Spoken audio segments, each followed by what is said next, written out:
Buenas tardes, nosotros vamos a explicar el tema de la independencia de México. Esta es una pequeña introducción. La independencia de México fue la consecuencia de un proceso político y social resuelto con las armas, que puso fin al dominio español en los territorios de Nueva España. La guerra por la independencia mexicana tuvo su antecedente en la invasión de Francia a España de 1808 y se extendió desde el Grito de Dolores el 16 de septiembre de 1810. Hasta la entrada del ejército trigarante a la Ciudad de México el 27 de septiembre de 1821. A continuación vamos a explicar las 4 etapas de este suceso. Buenas tardes, soy Vidales. Hoy voy a hablar de la primera etapa de la independencia de México. Inicios de la independencia de México.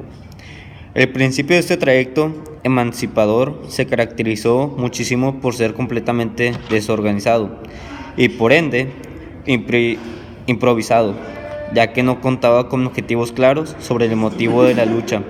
Se dice que durante este lapso de tiempo, conflicto entre realistas e insurgentes, solo se buscaba sacar del poder a los españoles por el mal gobierno que ejercían, puestos que el tipo de gobierno español era corrupto en cuanto lo que su forma administrativa se refiere.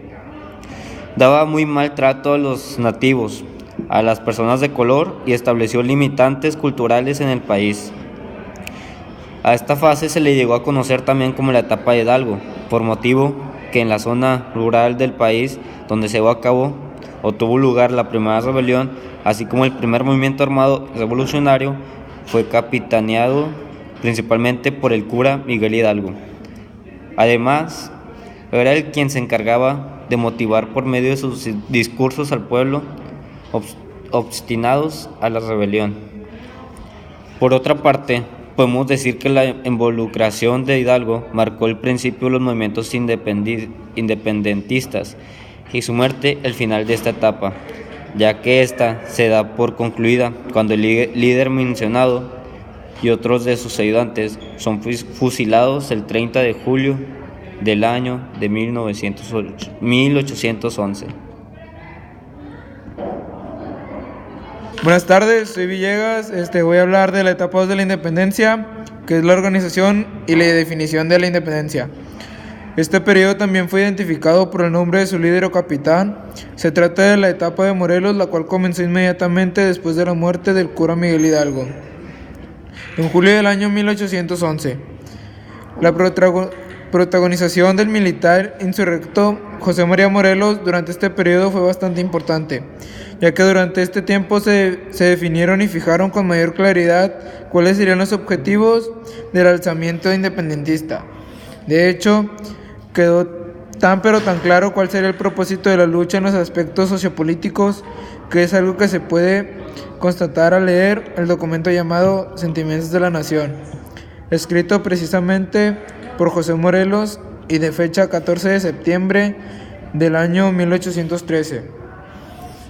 A este tiempo, gracias a la intervención de Morelos, los mexicanos podían ver de forma clara y precisa la organización y la estructura estratégica, tanto política como militar, que les permitirían alcanzar sus metas.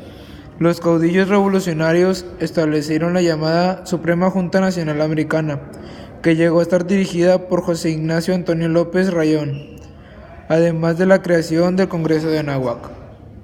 La etapa de Morelos fue tanto constitucionalmente estructural como inmediatamente operaria, debido a que se dio inicio al sistema de recaudación de impuestos y distribución de bienes de la nación. Las organizaciones de justicia ahora daban la debida autonomía a todos los pueblos. Finalmente, se da por terminada toda la ayuda que pudo haber dado este importante militar en la historia libertadora de México. El aporte de José María Morelos a la nación fue bastante significativo durante todo el proceso que los llevaría a independizarse, pero hasta allí pudo llegar, y es que lamentablemente fallece en la batalla el 22 de diciembre del año 1815 y con él finalizó esta etapa. Buenas tardes, yo soy Jaso y voy a explicar la etapa 3 de la independencia, llamada Resistencia en la Independencia. La etapa de la resistencia tuvo lugar entre el mes de diciembre del año 1815 y el mes de febrero del año 1821. ¿Pero por qué es llamada así? porque esta etapa tuvo algunas características peculiares. Los ánimos de luchar por una futura nación o país independiente habían decaído. En este aspecto jugó un papel estratégico muy interesante el cabecilla de los realistas, Félix María Calleja, ya que con sus muchísimas palabrerías y persuasiones logró mermar las fuerzas anímicas de muchos insurgentes. Otro factor que caracterizó este periodo fue nuevamente el desorden, y es que a pesar de todo el orden que se había establecido hasta el momento, parece que no había valido de nada, y fue tirado al vacío porque nuevamente los rebeldes se habían convertido en tropas desordenadas y sin estrategias u objetivos fijos, y claros como motivación para no frenarse o cesar de batallar contra el enemigo. Solamente en la zona del sur de México se estaba guerreando por la autonomía del país. Vicente Guerrero estaba dando el máximo esfuerzo y con éxito por mantener encendida como una llama fuerte en el corazón de los habitantes. El espíritu independentista, muy a pesar de las circunstancias que hacían parecer que su verdadera felicidad y libertad estaba lejos, pues no se venían a avecinar oportunidades de vencer. A este punto entra como buena mención el papel de Francisco Javier Mina, un liberal de origen español que mantuvo hasta su muerte en el año 1817, de parte de los alzados independentistas. Aunque fue de origen español, veló por la libertad y los derechos y valores de todas las personas que estaban siendo denigradas bajo el dominio hispano y que no merecían bajo ningún motivo ser tratadas de tal modo y muchos menos en su propia tierra. Hola, yo soy Devani y hablaré sobre la consumación de la independencia de México, que viene siendo la etapa 4.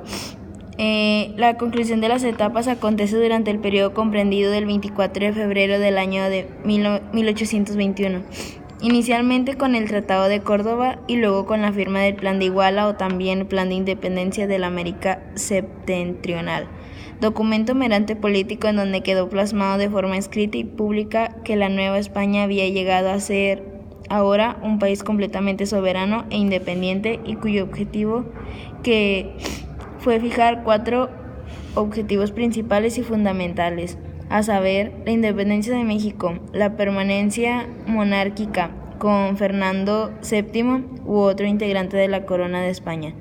Nombran como única en el país a la región católica y por último, pero no menos importante, la unión de clase social y culmina el 28 de septiembre del año 1821 al ser leída el Acta de Independencia.